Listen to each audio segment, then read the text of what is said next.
Hey guys, back to my Power of Positive Thinking series here. So welcome back if you're on the call or if you're listening to the recording. Either way, glad to have you.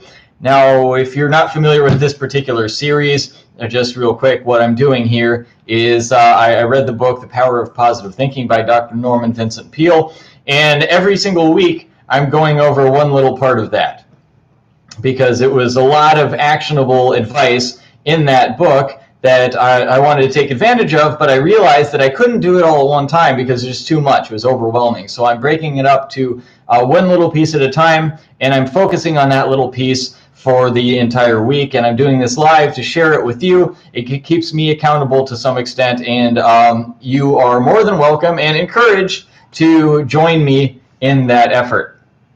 So without further ado, I'll get into the passage for this week. A second method for drawing upon that higher power is to learn to take a positive, optimistic attitude towards every problem. In direct proportion to the intensity of the faith which you muster, you will receive power to meet your situations. I'm going to say that again. In direct proportion to the intensity of the faith which you muster, will you receive power to meet your situations.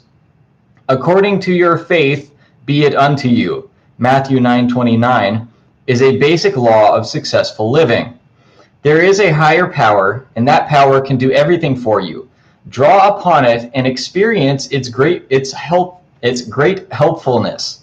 Why be defeated when you are free to draw upon that higher power? State your problem. Ask for a specific answer. Believe that you are getting that answer. Believe that now, through God's help, you are gaining power over your difficulty. So, a couple things I want to point out in that. It's a very, very short piece of a Bible verse that he quoted there, and I'm always a little bit skeptical when I see a very short piece of a Bible verse, because you really need to understand the context when you're going to quote the Bible. And so I went back to the verse, and what happened was that two blind men came to Jesus and they asked him to heal their blindness. And his response was exactly that. According to your faith, be it unto you. And then their blindness was healed. Now, I think this is really interesting, actually, because you find this quite a lot throughout the Gospels. When Jesus heals someone, he says, there's another story where he tells a woman, the woman who touched his robe, he says, your faith has made you whole. In this one, he says, according to your faith, be it unto you. In another passage, some guys cut a hole in the roof and lower a paralyzed man down on a bed with ropes, and he heals the man. And so I think it's very interesting because Jesus isn't taking credit for the healing. In fact, I'm even saying that Jesus is healing the people, but Jesus does not claim credit for it. He says, according to your faith, be it unto you. Or in the other case, your faith has made you whole. Not my miraculous abilities have made you whole. Your faith has made you whole. Jesus is very careful about that, and I believe that was deliberate. I believe that he is communicating to us that it is our faith that is doing these seemingly miraculous things. It is our faith that is healing us, and he's just the facilitator of it. He's not doing it for us. He's just kind of putting the components in place so that we can do it for ourselves.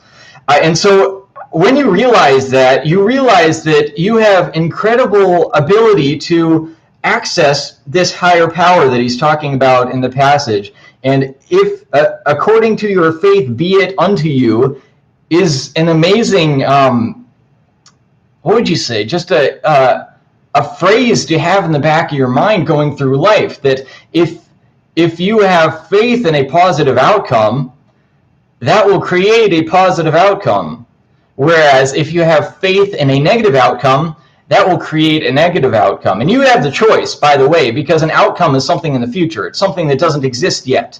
So you can decide whether or not you are going to believe in that positive outcome or that negative outcome. Either way, you're taking it on faith, so why not have faith in the positive, because that's going to serve you. According to your faith, be it unto you. In other words, what you believe in, that is what you will receive.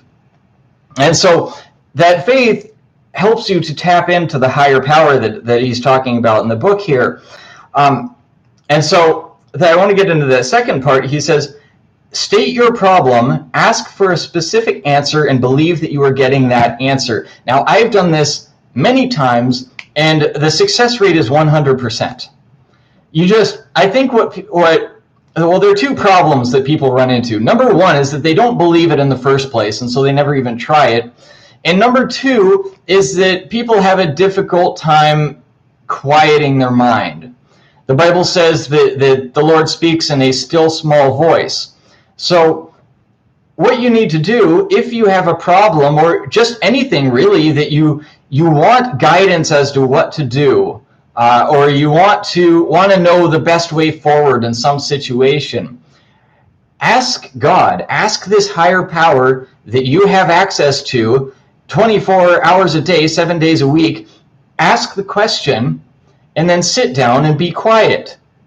Meditate and wait for the answer to come to you. And when I say be quiet, I mean quiet your mind. If you're usually, for most of us, our minds are running at 1,000,000 miles a minute all the time, like every second of the day. And so it's kind of a skill to be able to quiet your mind. But once you learn to do that, that's when you can listen for that still small voice that tells you the answer. And so if you need help with something, if you need to know where to go next, ask the question, quiet your mind, and wait for the answer. So I hope that's helpful for all you guys. My homework for the week is going to be just to remember that phrase, according to your faith, be it unto you. I'm going to make that my focus for the rest of the week. So thank you guys for joining me. I hope you have an awesome week, and I'll see you soon.